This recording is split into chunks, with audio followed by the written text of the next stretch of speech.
Good afternoon. I am here today to report 3 new cases of COVID-19 in Prince Edward Island. This is disappointing news, but we have said consistently that we need to be prepared for more cases, and we are. None of these 3 cases are related to seasonal residents or the opening of the Atlantic bubble. One case is a male in his 50s who is an essential worker who recently traveled outside the region. He has self-isolated since returning to the province and is at home. The other 2 cases are individuals in their 20s. We believe that these 2 cases are connected, and one case is related to travel to Nova Scotia where he had contact with someone from the United States. He is asymptomatic. The other case, a female, is symptomatic and is a close contact of the male. She works at Whisperwood Villa and recently worked at the home. She did wear appropriate PPE while working and does not provide direct personal care to residents. She left work as soon as she was not feeling well. We made initial contact with the management of Whisperwood Villa late last evening as soon as we became aware of the positive case. As a precaution, steps are being taken to test all residents and staff of the Whisperwood Villa beginning this afternoon. Staff will be contacted individually regarding the process to get tested, and resident testing has already started. I've been told that none of the residents have any new symptoms of COVID-19. As an additional precaution, I'm also asking that anyone who visited Whisperwood Villa on Tuesday, June the 30th, be tested. Again, these individuals will be contacted directly regarding the process and timing to be tested. The lab has advised that test results will all be available within 24 hours. In addition, contact tracing of the cases through public health nursing has started. Early and comprehensive contact tracing is key to containing further spread of COVID-19 in our community. We are working together with Whisperwood Villa, and we know they have been diligent about following the guidance from our office since the pandemic began. We have been advised that all indoor and outdoor visits are canceled until further notice, and there will be no communal dining. The frequency of resident temperature checks will increase to twice a day, in addition to twice daily screenings. We are working with Whisperwood Villa to ensure they have the supply of personal protective equipment they need. While I believe the risk of spread is low at Whisperwood, given the staff member wore appropriate PPE and did not provide direct care to residents, our top priority is to prevent further spread of COVID-19 to residents and staff of Whisperwood Villa and in the community. The safety of our residents, our staff, and islanders is our primary concern. We are contacting individuals who need to be tested, staff of Whisperwood, and visitors to the home on Tuesday, June the 30th. We are working collaboratively to take all steps necessary to mitigate any spread of COVID-19 in the facility and keep residents and staff safe. Community paramedics from EMS have been deployed to Whisperwood Villa to assist staff with resident testing. The QEH has been notified of the situation at Whisperwood Villa and are preparing to receive ill residents if needed. In preparation for an outbreak of COVID-19, staff at all long-term care facilities, including Whisperwood Villa, received training in infection prevention control and steps to minimize transmission among residents.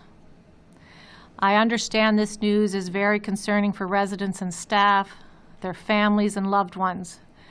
Whisperwood Villa is in the process of contacting families, and information will continue to be directly shared with families and loved ones as it becomes available. We are still experiencing a global pandemic, and we did anticipate new cases of COVID-19. We are ready to deal with this situation, and are confident in our capacity to respond to this outbreak in terms of testing, contact tracing, and self-isolation. We know from experience in other provinces that contact tracing within the first 24 to 48 hours has made a significant impact in the containment of the spread of COVID-19. The situation is a clear reminder of how important our messages have been. Keep your circle of contacts small. Physical distance, social distance, stay 6 feet apart. And if you cannot physically distance, wear a non-surgical mask is being recommended. Wash your hands frequently. Do not go to work if you are feeling ill. And if you have symptoms of COVID-19, call 811 to arrange to be tested. We have strong public health measures and protocols in place. However, they will only be effective if they are followed.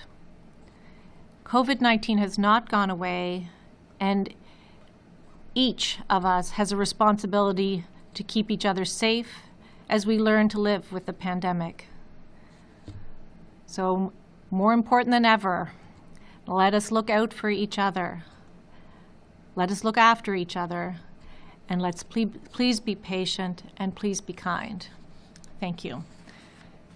And I think I'll open it directly for questions for myself or the Premier. Travis Kingdon, CBC. Hi, Dr. Morrison. Just wondering what the impact this might have on the newly formed Atlantic bubble with 3 new cases now in the province. You want me to start? Sure. As Dr. Morrison indicated in her introductory remarks, Travis, that as of right now, nothing has changed in terms of the Atlantic bubble. The 3 cases outlined, the 3 positives are not connected to the Atlantic bubble, but at the same time, we have been following public health directives and following the epidemiology. So I think Dr. Morrison and I talked earlier this morning, and we will take the next 24 to 48 hours to allow the contact tracing and Chief Public Health Office to do what they are prepared to do. And we will let the information guide us at that time. We've said from the very beginning, if we need to pull back, we would. And if the public health information and the epidemiology points in that direction, then we would be prepared to make a decision on pulling back early next week if that's where the information points to. Question. Of course, inside the homes there, we heard about the rolling back of some of the freedoms that we've seen in there with the dining rooms and the visitations and things like that. Are we going to see any more changes to where the province sits in the phases with these new cases? Are we going to see more restrictions brought back?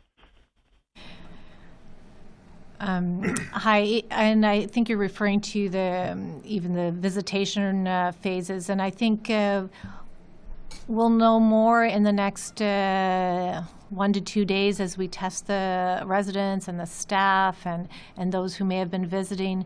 And so I think that decision about how we proceed with some of the phases in long-term care visitation will need to be made as we get more information.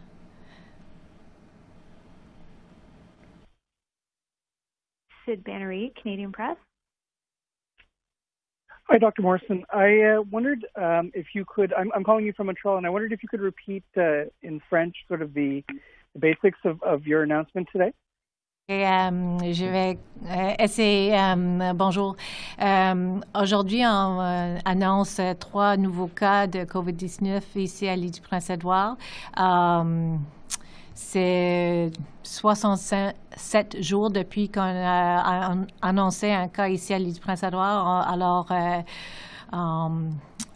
c'est pas des nouvelles qu'on aime annoncer, mais c'est pas surprenant parce qu'on est encore en train d'avoir une pandémie globale. Les 3 cas, un des cas est dans les 50e et il voyager hors de la région atlantique, mais au Canada.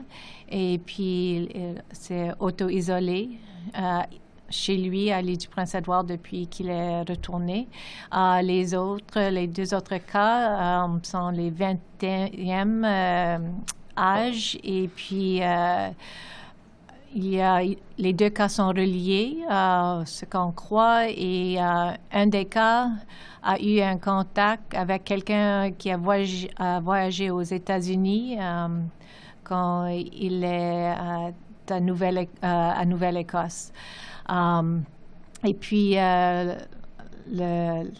l'autre cas travaille long-term care ici à l'île du Prince-Édouard. Alors, on est en train de faire les tests de tous les résidents, les personnes qui travaillent et puis les visiteurs à l'endroit.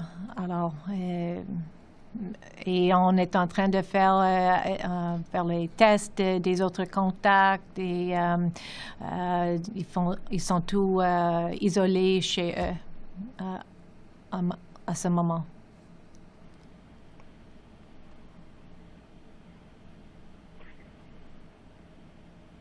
Sean McDougall, the Eastern Graphic.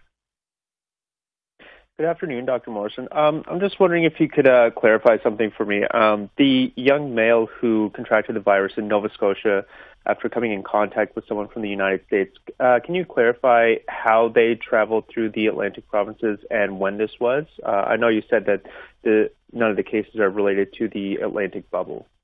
Yes, I mean, and so we are certainly trying to get more detail from this particular case. So I think we'll all learn more. But my understanding is that he traveled by vehicle back to Prince Edward Island on June the 29th, and that is what I know at this point in time. Okay. And just to follow up with the Premier, the Premier of Nova Scotia said he won't turn visitors from the United States away, or cars with American plates on their vehicle away.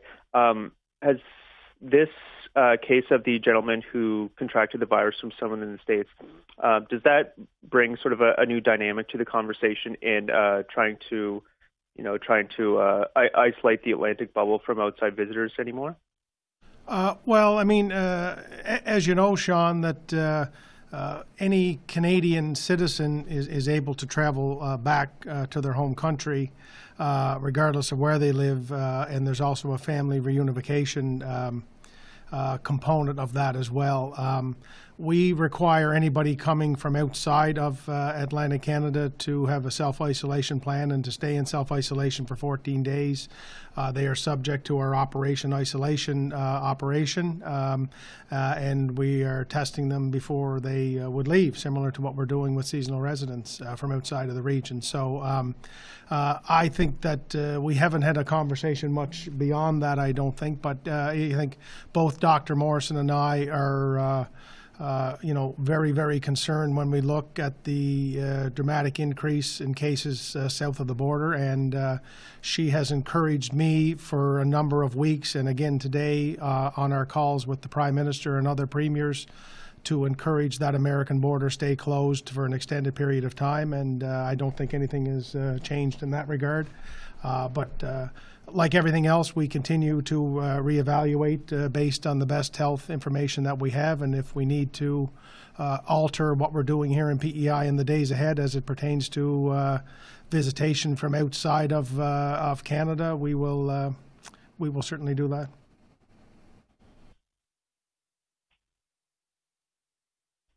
Laurent Rigaud, La Voix acadienne. Oui, bonjour, docteur Morrison. J'aurais juste une question sur si vous pouviez réexpliquer les mesures qui sont en place dans le foyer pour personnes âgées en français, s'il vous plaît. C'est un foyer à Charlottetown, c'est bien ça? Bonjour Laurent. Oui, c'est un foyer pour une place pour les âgés ici à Charlottetown. Et puis, ils sont en train de contacter les familles des résidents et puis les employés pour qu'ils soient testés. Aussi les visiteurs qui ont fait la visite au foyer le 30 juin. Ils sont en train d'augmenter le nombre de fois par jour qu'ils font la température et demandent les questions aux résidents. Les personnes, les visites sont arrêtées pour l'instant. Aussi, ils ne vont pas manger aux salles de manger ensemble.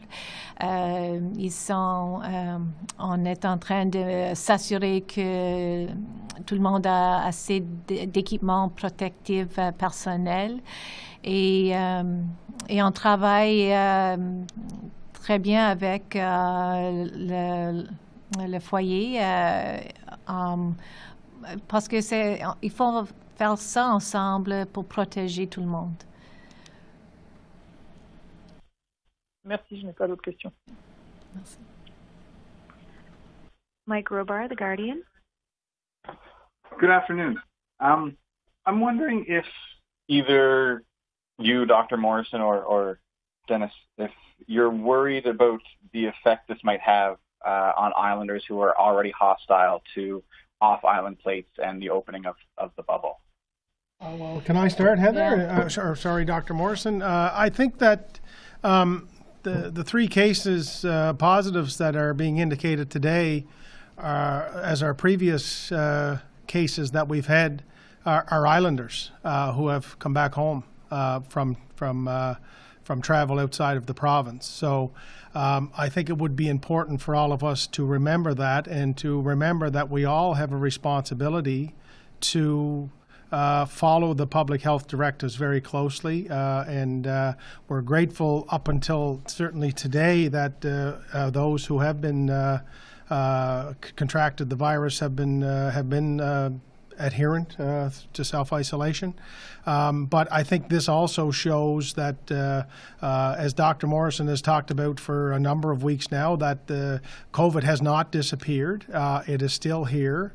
And maybe for the last number of days here in the province, we've felt that, we're maybe more immune to it than we really are.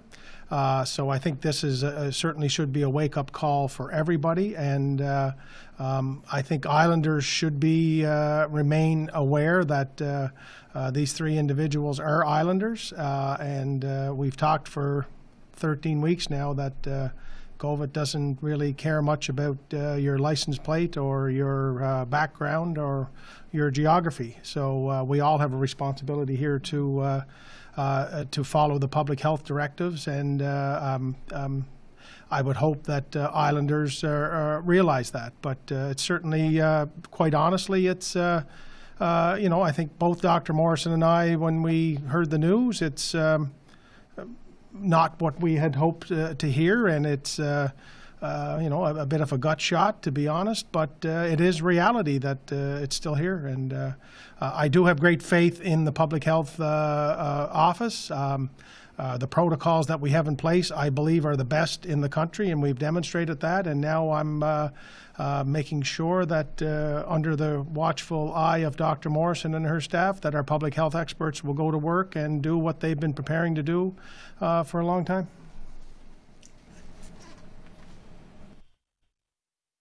And Dr. Morrison, if you have nothing to add, I'll just ask another question. Go ahead. No, I think the Premier said it well. Perfect. Do you know how long the procedures at Whisperwood Villa will be, the rollback procedures, how long they'll be in place? No, I don't know at this point in time, but I think the important thing will be to get everyone tested as quickly as we can, and then we'll be in constant communication with Whisperwood Villa about next steps forward. Thank you. Okay. We'll open up to any additional questions from members of the media. Hi, Dr. Morrison. It's Sid Banerjee again with the Canadian Press. I just wondered, are employees of long-term care or seniors homes, are they allowed to work in multiple homes or residences in P.E.I? And are there any new rules that will be put in place as a result of what you're announcing today? So in Prince Edward Island, people who work in long-term care facilities are not permitted to work in other long-term care facilities. So that has been in place, and we certainly wouldn't change that at this point in time. So I think we'll continue to look at that and make sure that staffing is always a concern, and we recognize that in both our private and public facilities. But at this point in time, that is what is in place here. And I know in this particular case, it was Whisperwood Villa reminded us this morning that none of its staff are working in other long-term care facilities. Okay. And do you have an idea, or I don't know if Premier King would want to answer this one, sort of like what would cause P.E.I to put its reopening measures on hold? Is there a number that you have in mind, or is there a number of cases or instances that would cause that to happen? I can start. I mean, we've said at different points in time, what would the triggers be? And so we look at a number of things. I mean, our capacity and as a health system to manage what is going on. We look at not just the number of cases, but what is it community spread? Is it well contained? Are we able to? Is it related to travel, international travel, where someone has self-isolated?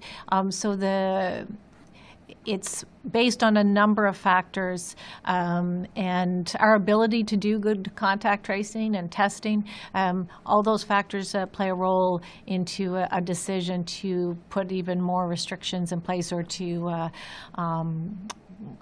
reintroduce some of the restrictions that we've had in place and opened up.